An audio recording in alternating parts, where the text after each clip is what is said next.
മമ്മൂട്ടി നായകനാകുന്ന mass action comedy ചിത്രം ടർബോയുടെ trailer റിലീസായി. ദുബായിലെ സിലിക്കോൺ സെന്റർ മാളിൽ വെച്ചാണ് ട്രെയിലർ റിലീസ് ചെയ്തത്. മമ്മൂട്ടി കമ്പനിയുടെ ബാനറിൽ വൈശാഖാണ് ചിത്രം സംവിധാനം ചെയ്യുന്നത്. മിഥുൻ മനോജ് തോമസിന്റെയാണ് തിരക്കഥ. ബിഗ് ബഡ്ജറ്റിൽ ഒരുങ്ങുന്ന ഈ ചിത്രം 2024 മെയ് 23 ലോകമെമ്പാടുമുള്ള തിയേറ്ററിൽ പ്രദർശനത്തിനെത്തും. ചിത്രത്തിന്റെ ഡിസ്ട്രിബ്യൂഷൻ വേഫെ ഫിലിംസും ഓവർസീസ് ഡിസ്ട്രിബ്യൂഷൻ ട്രൂത്ത് ഗ്ലോബൽ ഫിലിംസുമാണ്. മമ്മൂട്ടി കമ്പനിയുടെ ബാനറിൽ നിർമ്മിക്കുന്ന 5ാമത്തെ സിനിമയാണ് ടർബോ. ജീപ്പ് ഡ്രൈവറായ ജോസിന്റെ കഥയാണ് ചിത്രം പറയുന്നത്. ജോസ് എന്ന കഥാപാത്രമായി മമ്മൂട്ടി എത്തുന്ന ചിത്രത്തിലെ മറ്റ് സുപ്രധാന വേഷങ്ങൾ കന്നഡ താരം രാജ്ബി ഷെട്ടിയും തെലുങ്ക് നടൻ സുനിലുമാണ് അവതരിപ്പിക്കുന്നത്.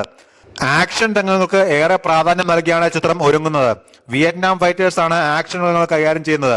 പശ്ചാത്തല സംഗീതം ക്രിസ്റ്റോ സേവ്യറും ടീമും ചേർന്നാണ് ഒരുക്കുന്നത്.